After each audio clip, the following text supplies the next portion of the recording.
9-ന് election duty ചെയ്ത 21,000 ജീവനക്കാർക്ക് vote അവകാശം നിഷേധിച്ചത് എന്നും തിരഞ്ഞെടുപ്പ് കമ്മീഷൻ ഭരണഘടനാവകാശം നിഷേധിച്ചുവെന്നും CPM സംസ്ഥാന സെക്രട്ടേറിയറ്റ് മെമ്പർ MV ജയരാജൻ കണ്ണൂരിൽ മാധ്യമപ്രവർത്തകരോട് പ്രതികരിച്ചു. കോടതിയെപ്പോലും തെറ്റിദ്ധരിപ്പിച്ചു. കോടതിയിൽ നിന്നുണ്ടായതും ദൗർഭാഗ്യകരമാണെന്നും അദ്ദേഹം പറഞ്ഞു. ഇന്നലെയാണ് 11 പോസ്റ്റൽ വോട്ടുകൾ കണ്ണൂർ ട്രഷറിയിൽ എത്തിയത്. നിയമസഭാ തെരഞ്ഞെടുപ്പ് നടന്നപ്പോൾ ആ തെരഞ്ഞെടുപ്പിൽ ഇലക്ഷൻ ഡ്യൂട്ടിക്ക് നിയോഗിക്കപ്പെട്ട 21,000-ഓളം ജീവനക്കാർക്ക് വോട്ടവകാശം നിഷേധിച്ച നടപടി നിയമവിരുദ്ധവും ജനാധിപത്യ വിരുദ്ധവും പ്രതിഷേധാർഹവുമായ ഒരു കാര്യമാണ്.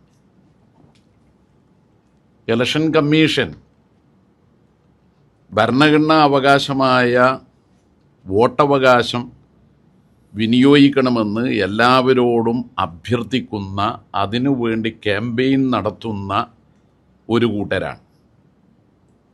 ഇന്ത്യയിലെ മറ്റ് സംസ്ഥാനങ്ങളിൽ വിവിധ ദിവസങ്ങളിൽ നിയമസഭാ തെരഞ്ഞെടുപ്പ് നടന്നപ്പോൾ അവിടെയൊന്നും ഉണ്ടാകാതിരുന്ന വിധത്തിലാണ് 21,000-ഓളം സർക്കാർ ജീവനക്കാർക്കും ബാങ്ക് ഉദ്യോഗസ്ഥന്മാർക്കും ഇലക്ഷൻ ഡ്യൂട്ടിയിൽ അവർ സേവനമനുഷ്ഠിച്ച് വോട്ട് രേഖപ്പെടുത്താൻ കഴിയാത്ത സ്ഥിതിവിശേഷം ഉണ്ടായത്.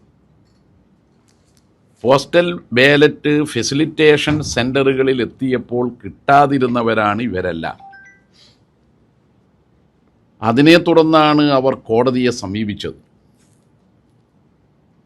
പോസ്റ്റൽ ബാലറ്റ് കിട്ടാത്ത ജീവനക്കാരും NGO യൂണിയൻ അടക്കമുള്ള സർവീസ് സംഘടനകളും കോടതിയെ സമീപിച്ചപ്പോൾ കോടതിയിൽ ഇലക്ഷൻ കമ്മീഷൻ കൊടുത്തിട്ടുള്ള കൗണ്ടർ സത്യവാങ്മൂലത്തിൽ പറഞ്ഞത് DCC മുൻ ജനറൽ സെക്രട്ടറി തോമസ് വർഗീസ് ചൂണ്ടിക്കാണിച്ചത് KPCC പ്രസിഡന്റിന്റെ ക്രമവിരുദ്ധ പ്രവർത്തനമാണെന്നും വയനാട് ഫണ്ട് ധനവിനിയോഗത്തിൽ ക്രമക്കേട് ഉണ്ടെന്നും 2011-ലെ തെരഞ്ഞെടുപ്പിൽ സണ്ണി ജോസഫ് സമർപ്പിച്ച വരുമാന സർട്ടിഫിക്കറ്റിൽ തെറ്റായ വിവരങ്ങൾ കൊടുത്തു. PV അൻവർ മൊബൈൽ രാഷ്ട്രീയം നടത്തുന്ന ആളാണെന്നും രാഷ്ട്രീയമായി ചവറ്റുകുട്ടയിലായിരിക്കും PV അൻവറിന്റെ സ്ഥാനമെന്നും അദ്ദേഹം പറഞ്ഞു. LDF ഭരണത്തിൽ വരും എന്ന സൂചനയാണ് എക്സിറ്റ് പോളിൽ നിന്ന് വരുന്നത്. കണ്ണൂരിൽ സിറ്റിംഗ് സീറ്റുകൾ നിലനിർത്തുകയും പേരാവൂർ പിടിച്ചെടുക്കുകയും ചെയ്യും. സിവിൽ സർവീസ് ഉദ്യോഗസ്ഥർക്ക് കൃത്യമായ പെരുമാറ്റ ചട്ടങ്ങളുണ്ട്. ഇതിന്റെ നഗ്നമായ ലംഘനമാണ് ചില ഉദ്യോഗസ്ഥർ ചെയ്യുന്നത് എന്നും MV ജയരാജൻ പറഞ്ഞു.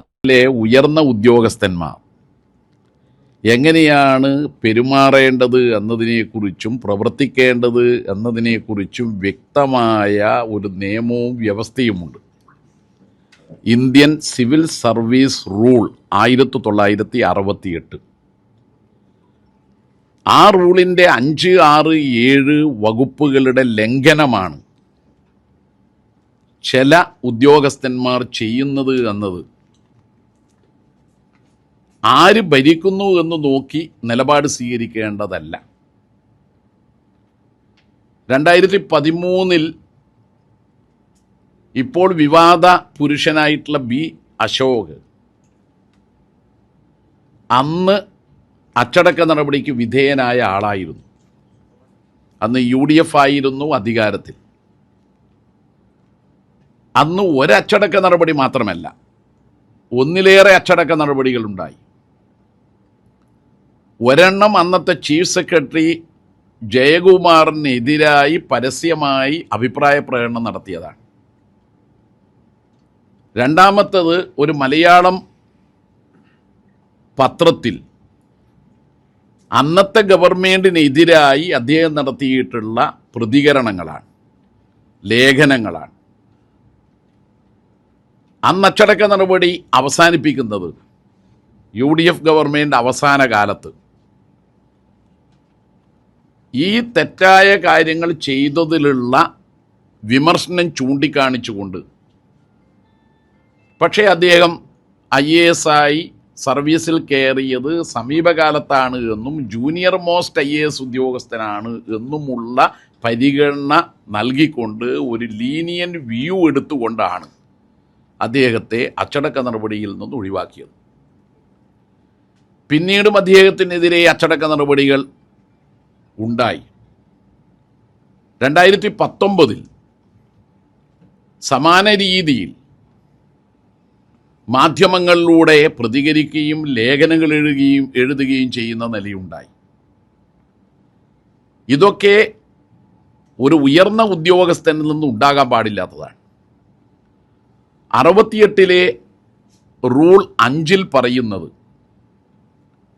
രാഷ്ട്രീയ പാർട്ടിയിലോ സംഘടനയിലോ രാഷ്ട്രീയ പ്രവർത്തനങ്ങളിലോ പങ്കെടുക്കാൻ പാടില്ല, സഹായിക്കാൻ പാടില്ല. റൂൾ 6 പറയുന്നത് മാധ്യമങ്ങളുമായി പരസ്യമായി വല്ലതും പറയുന്നുണ്ടെങ്കിൽ അത് സർക്കാരിൻ്റെ മുൻകൂർ അനുമതി വാങ്ങണം. പുസ്തകം എഴുതണമെങ്കിൽ ഏത് വിഷയത്തെക്കുറിച്ചാണ് എന്നതുകൂടി പറഞ്ഞുകൊണ്ട് പുസ്തകത്തിൻ്റെ കരട് സർക്കാരിനെ അറിയിച്ച് അനുമതി വാങ്ങണം. അങ്ങനെ സർക്കാരിന് നൽകി അനുമതി വാങ്ങിയ IASകാരുണ്ട്. റൂൾ 7 പറയുന്നത് സർക്കാരിൻ്റെ നയങ്ങൾക്കെതിരെ പരസ്യമായി പ്രതികരണം പാടില്ല. ഈ 3 ചട്ടങ്ങളും തുടർച്ചയായി ലംഘിച്ചുകൊണ്ടിരിക്കുകയാണ്. നേരത്തെ ജൂനിയർ IAS ഉദ്യോഗസ്ഥൻ എന്നുള്ള നിലയിലുള്ള ലീനിയൻ വ്യൂ ആണ് അച്ചടക്ക ലംഘനമുണ്ടായപ്പോൾ സ്വീകരിച്ചതെങ്കിൽ ഇപ്പോൾ മുതിർന്ന IASകാരനായി മാറിക്കൊണ്ടിരിക്കുന്ന ഒരാൾ തുടർച്ചയായി നടത്തുന്ന അച്ചടക്ക ലംഘനമായി മാറുന്നത് ഇത് ഒരിക്കലും അംഗീകരിക്കാൻ കഴിയാത്ത കാര്യമാണ്. സർക്കാരിനോട് വിശ്വാസ്യതയും സർക്കാരിൻ്റെ നയങ്ങളോട് പ്രതിബദ്ധതയും ഉണ്ടാവേണ്ടത് ഒരു IAS ഉദ്യോഗസ്ഥൻ്റെ, ഒരു IPS ഉദ്യോഗസ്ഥൻ്റെ മുഖ്യ ഉത്തരവാദിത്തമാണെന്ന് നിയമം അനുശാസിക്കുന്നുണ്ട്. അതിൻ്റെ ലംഘനമുണ്ടായാൽ കർശനമായ നടപടി തന്നെയാണ് ഉണ്ടാവേണ്ടത്.